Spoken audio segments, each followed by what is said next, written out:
Zdravo dragi moji, dobrodošli na kanal. Danas ću vam pokazati kako da napravite preukusan obrok, naravno bez čekanja.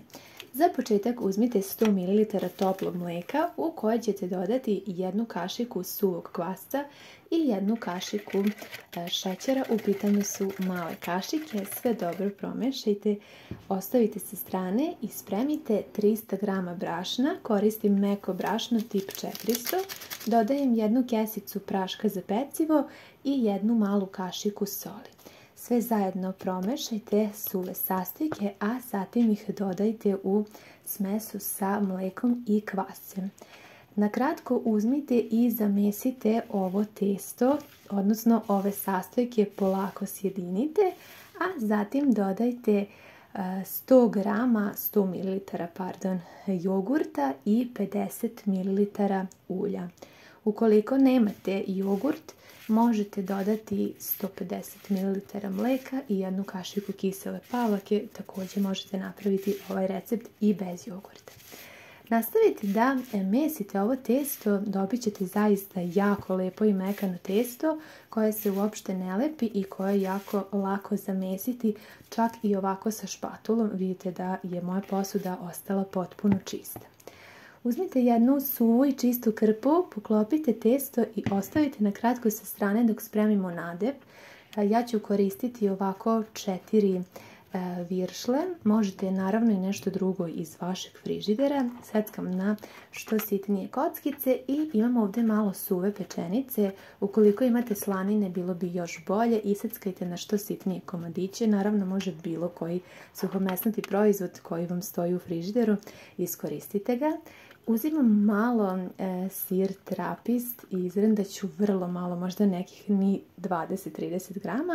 Dodajem jednu kašiku kisele pavlake i sve dobro ovako sjedinite.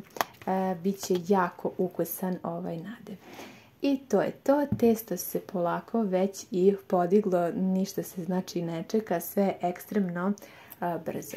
Uzmite sada ovo testo i lagano i blago ga izradite sa rukama. Ako vam se malo lepi za ruke, nemojte više dodavati brašno kako bi vam ova pogača, odnosno ovaj obrok, ostao tako savršeno mekan. Blago izradite sa rukama, premesite, a sada uzimam okruglog tepsiju koja je prečnika 28 cm. Ja sam je obložila papirom za pečenje i sada ću da premažem sa vrlo malo ulja, ovako dno. Malo pouljite ruke sa tim uljem sa dna i onda ovako dobro razvijte u krug ovo testo. Sve je toliko jednostavno. Ja ću blago da napravim malo ivice jer ne volim da mi ivice budu previše debele. Ovo vi sada napravite po svom ukusu kako volite. Eto, ja ću ovako nekako da napravim manje obode jer kažem ne volim da bude debelo testo sa strane. Sada ću ovako da presječem sa nožićem i da premažem sa ovim nadevom koji smo spremili. Sve ekspresno, brzo gotovo i već jako lepo miriše. Rernu sada već možete da uključite na 180 stepeni da se lepo zagreje, a mi prelazimo na posljednji korak u ovom receptu, a to je da prvo umutite ovako jedno cijelo jaje u koje ćete dodati jednu veliku kašiku običnog kravljeg mleka. I zatim ćete dodati i jednu kašiku kisele pavlake, pa sve to zajedno sjediniti i ovo je fantastičan premaz da vam bude jako ukusna ova pogača. Prelite sa premazom, dobro premažite, možete odgore da pospete malo susama, lana, nečeg po vašem ukusu. Ja sam posula sa malo susama na krajevima i sada nosimo da se peče. U rernu koja je dobro zagrejana na 180 stepeni, ja sam pekla ovo savršeno mekano testo tačno 18 minuta.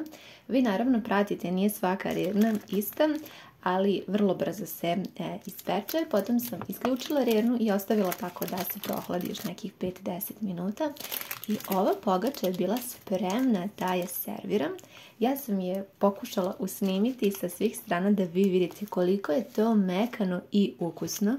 Zaista možete nadevati sa bilo čime što imate u vašem frižideru i nećete se pokajati ako pripremite ovaj recept. Bićete iznenađeni i vi, a i vaši gosti, odnosno vaša porodica koji budu isprobali, jer zaista je sve tako mekano i neće znati da niste potrošili tako mnogo vremena, posebno ne na čekanje testa.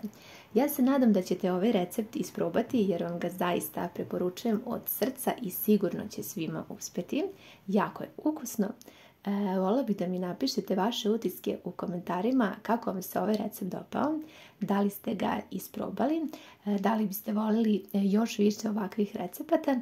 Puno vam hvala na gledanju, na svim divnim komentarima koje mi pišete iz dana u dan. Hvala vam na svemu i ljubim vas sve puno.